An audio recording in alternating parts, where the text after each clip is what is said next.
Premier plateau, on est en gros à 600 mètres, la région de Champagnole. On a un deuxième plateau qui est à 800-900 mètres. Alors là, ici, on est c'est tout de suite là, hein, c'est à 1 km, hein, même pas. Ici, on est à peu près à 25 km. Et puis après, on monte dans le Haut-Jura. On a les sapins, on a les pistes de ski. On est à 1723 mètres. La Dole. 23 mètres, le crêt de la neige. C'est le crêt de la neige qui est plus haut.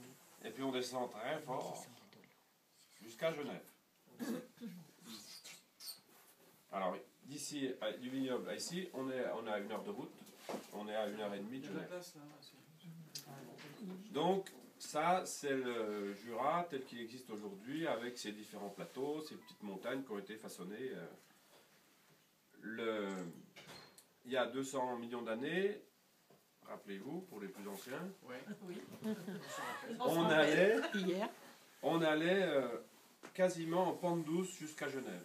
Ah oui, je me rappelle bien. Hein, vous vous rappelez, c'était facile. On y allait en vélo, On y allait en vélo. En fait, toute l'Europe était une surface plane, était totalement érodée, et donc il n'y avait pas grand-chose. Il n'y avait pas de relief quasiment. On était à l'époque recouvert par des mers, des océans plus ou moins profondes.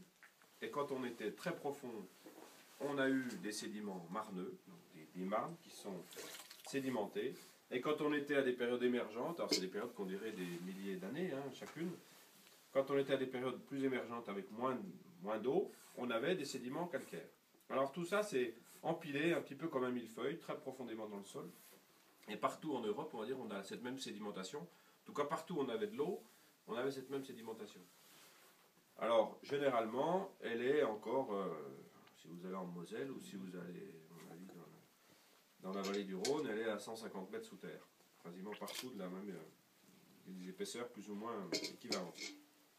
Ce qui s'est passé chez nous, c'est que le Jura, ce massif-là, cette formation ici, ça s'est formé il y a à peu près 5 millions d'années, bien après les Alpes, qui sont un massif plus ancien. Les Alpes ont donné un peu l'idée au Jura de se plisser, de se pousser, de se former un peu comme les Alpes. Les Alpes, c'est 15 millions d'années. Et là, ce qui s'est passé, ça a commencé à bouger, et tout ça s'est mis en forme, et ça s'est même un petit peu recroquevillé comme ça pour former ces montagnes. Et on trouve, si on se balade dans le Haut-Jura, on a des endroits où on voit ces couches sédimentaires comme ça. Elles sont, on a le fameux chapeau de gendarme à Saint-Claude, c'est une merveille géologique, où ça s'est fossilisé, des couches géologiques qui sont fossilisées comme ça. Même dans le Haut-Jura, sur la région de Morée, quand on monte, on voit ces couches ici, on les voit carrément verticales. Donc ça veut dire que ça a quand même été pas mal bousculé. Et ici, on est sur la fin du plissement, la région qui nous intéresse ici.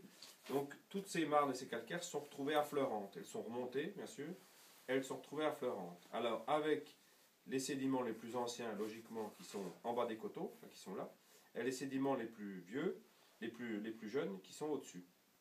Alors après, on ne parle pas des autres sédiments, parce que tout est parti par érosion, par les glaciers, par différentes choses.